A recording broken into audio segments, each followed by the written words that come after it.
Adesso lasciamo la parola ai giovani, ma guardate che questi sono giovani, ma hanno scritto tantissimo. La dottoressa Bal, dovete sapere, questo pomeriggio presenterà un volume, una mole, che è stata appena pubblicata proprio sugli atti del convegno internazionale del 2008. È una giovanissima ricercatrice dottoressa che ci parlerà adesso di Giorgio Asproni.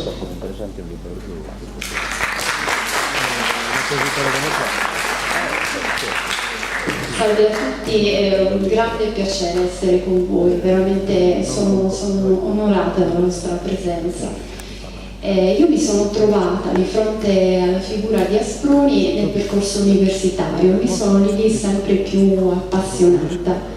Oggi vorrei valorizzare soprattutto l'Asproni nell'impegno politico, morale a difesa della dignità sociale di ciascun individuo.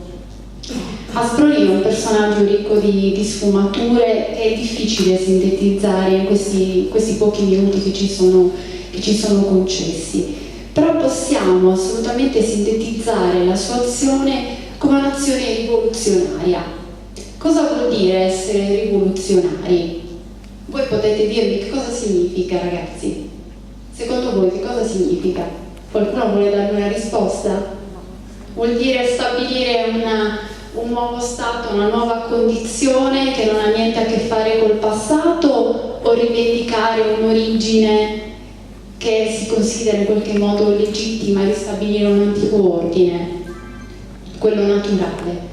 Asproni lo era proprio nel senso etimologico del termine, rivoluzionario nel senso che si rifaceva a un passato che lui riteneva nobile, che riteneva valido. Infatti lui, nelle sue valutazioni di parlamentare, di giornalista, fa sempre riferimento al passato, è una sua caratteristica, e rivendica l'importanza degli studi umanistici a difesa del percorso di incivilimento di qualsiasi società.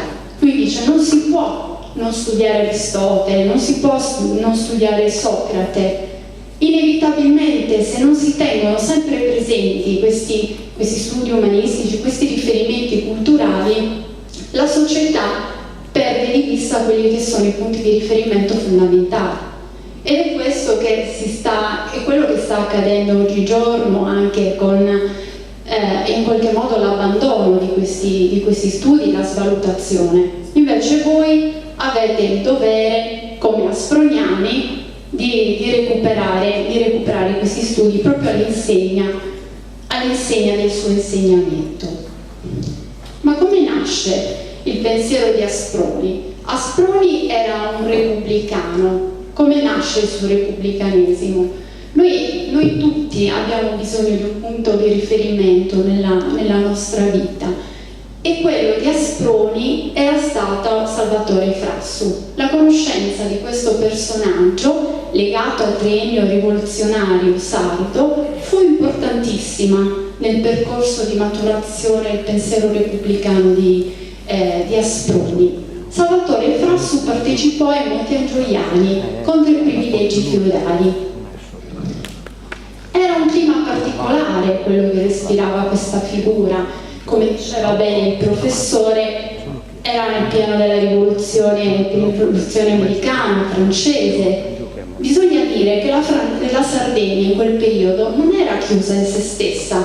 No, con la riforma dell'università che si tenne tra il 1764 e il 65, la Sardegna era aperta al mondo europeo. E ne è dimostrazione il fatto che all'interno delle biblioteche ci fossero dei periodici provenienti dalle diverse parti d'Europa. Ciò dimostra una Sardegna aperta al movimento delle idee di quel tempo. Testi come l'Esprit de loi, lo spirito delle leggi di Montesquieu, o la scienza delle legislazioni di Filangieri sono contenuti all'interno di quelle biblioteche. E proprio all'interno di questi libri si insinua quel principio di autonomia che viene fatta propria da Asproni, dallo stesso Salvatore Frasso e tramite Salvatore Frasso anche da Asproni. Una legge, la considerazione di un diritto che tenga conto delle particolarità del luogo, ma non voglio soffermarmi troppo su questo, visto che non abbiamo il tempo. Quello che volevo mettere in luce è appunto questo principio di continuità che accompagna l'azione e il pensiero di Asproni. Rivoluzionario, sì, ma sempre guardando al passato. Come giornalista, come diceva il professore, fu uno dei protagonisti dal 1848 fino alla sua morte dei principali giornali, soprattutto di orientamento mazziniano. Qual è il merito di questi giornali? Allora, i giornali avevano un compito importantissimo, diverso da quello che hanno oggi. Oggi abbiamo visto che la stampa ormai si è ridotta ad essere uno strumento di partito. Allora invece i giornalisti consideravano seriamente il loro ruolo, soprattutto la figura come Asproni. Asproni diceva: la stampa ha un ruolo importantissimo, è un faro nella notte buia. Queste sono le sue testuali parole già nel 1848 a Genova, quando era attivista democratico nel circolo italiano. Quindi un ruolo importantissimo. E allo stesso modo il ruolo di parlamentare. Lui concepisce il ruolo di parlamentare come un mediatore degli interessi dei cittadini e sente fermamente questa responsabilità. Lo dice chiaramente in più interventi parlamentari, anche nell'appello che gli rivolge agli elettori di Nuoro, per esempio. Quindi dice: utilissimo sarebbe a me il vostro controllo sul mio esercizio di deputato. Quindi questo è un aspetto sicuramente innovativo.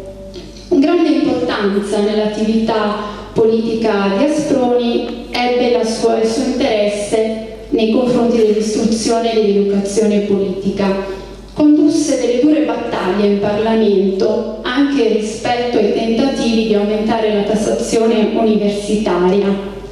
Volevo leggervi semplicemente un passo a questo proposito, quando Asproni si trova a difendere la libertà di istruzione.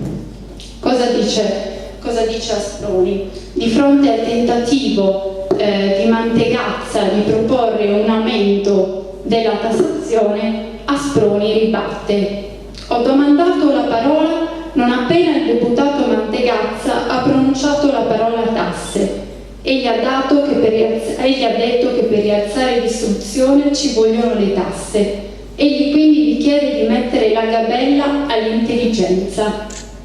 Questo è l'ultimo significato del suo pensiero e si risolve in quest'altro: chiudete le porte della dottrina e della scienza al povero, quantunque sotto il miserello si nasconda un genio come Galileo. Quindi qua non continuo, ma Asproni prosegue nell'argomentare contro Mantegazza e contro questo suo tentativo di aumentare le tasse. In un bellissimo articolo Asproni dirà: questi vogliono fare come Aristotele, vogliono imporre quella gerarchia delle intelligenze per cui c'è chi è destinato a comandare, c'è chi è destinato ad ubbidire. Chi è nato da un povero deve rimanere povero. Io mi voglio opporre a questo principio di determinazione. Lo dice a chiare lettere in molte corrispondenze giornalistiche.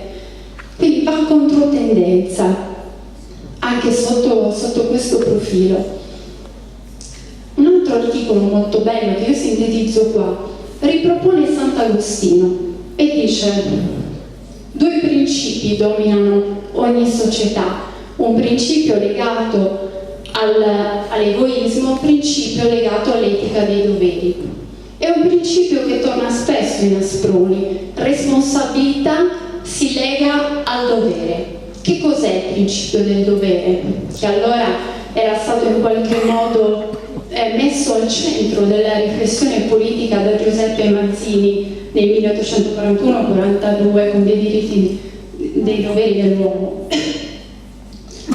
Elevarsi al di sopra degli interessi, questa forza per il bene comune che si sprigiona all'interno di noi, andare oltre i nostri interessi. Questo viene a costituire in qualche modo il principio animatore di qualsiasi azione di Giorgio Asproni.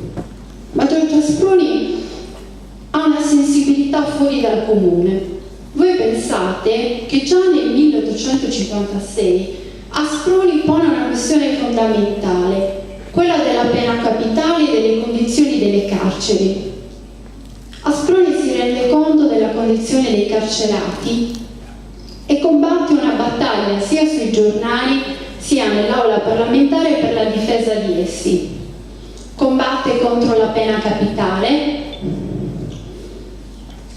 combatte anche per la questione femminile e un'attenzione particolare per l'emancipazione della donna fuori dal comune.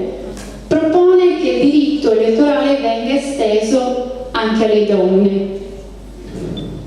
Appoggia la posizione di Morelli, di Salvatore Morelli, che nel 1867 aveva proposto appunto che le donne potessero diventare elettrici politiche.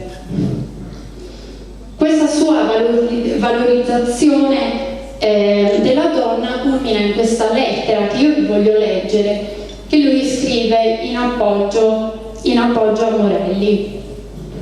L'emancipazione della donna sancirebbe una grande volontà base a tutte le altre, l'unità del genere umano, e associerebbe nella ricerca del vero e del progresso comune una somma di facoltà e di forze isterilite da quella inferiorità che dimezza l'anima.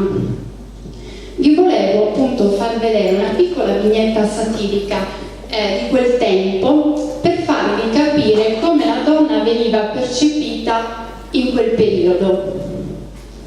Vedete come venne in qualche modo accolta la proposta di Salvatore Morelli. Come vedete compaiono delle donne vestite da uomini e non si vede bene l'immagine di una donna che legge e del bambino che guarda in un'altra, ecco, del bambino che guarda in un'altra direzione. Purtroppo quello copre.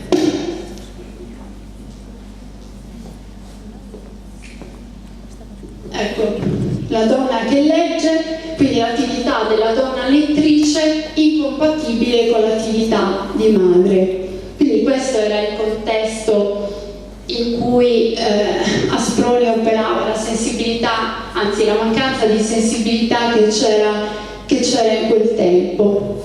Voi sapete quando la donna votò per la prima volta? Avete conoscenza? Qualcuno sa rispondermi? No? 1946. E in quali circostanze? In realtà un po' prima, cioè nelle amministrative del 1846. Cioè votano già l'89% delle donne.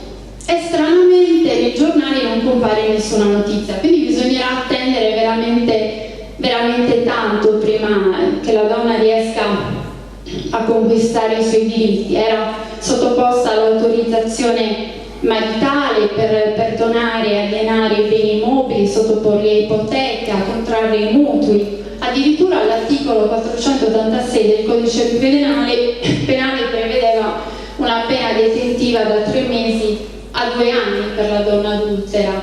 Quindi le condizioni erano quelle.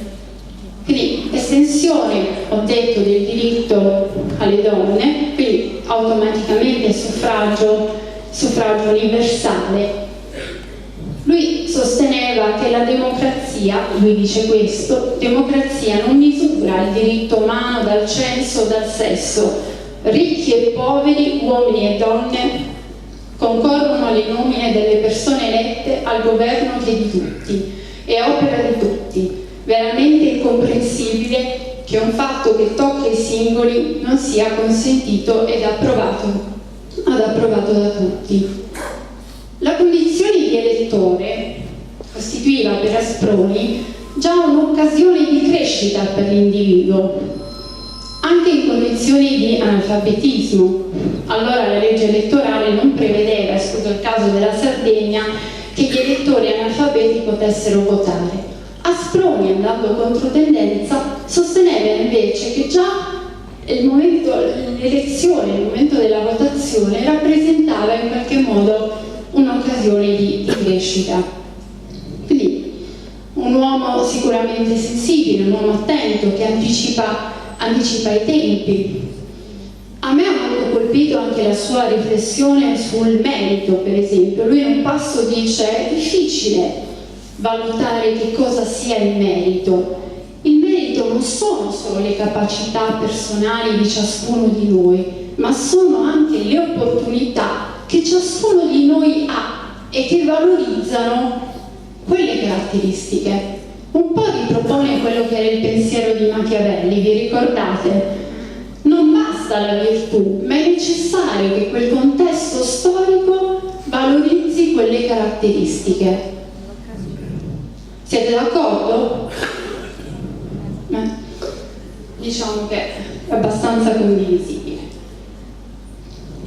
Vi voglio lasciare perché non vi voglio tediare troppo, altrimenti non mi chiamate più, e quindi vi lascio con un passo molto bello, ed è un augurio che io faccio a tutti voi, perché possiate tenerlo sempre presente, questo principio del dovere che ha portato Asproni a lottare contro qualsiasi avversità, perché voi dovete anche tenere presente che allora i parlamentari non guadagnavano come adesso, i parlamentari non godevano di nessun beneficio, per cui le persone come Asproni, che non appartenevano ad una famiglia ricca, perché Asproni era orfano, facevano parecchi sacrifici per poter esercitare la loro funzione di parlamentare.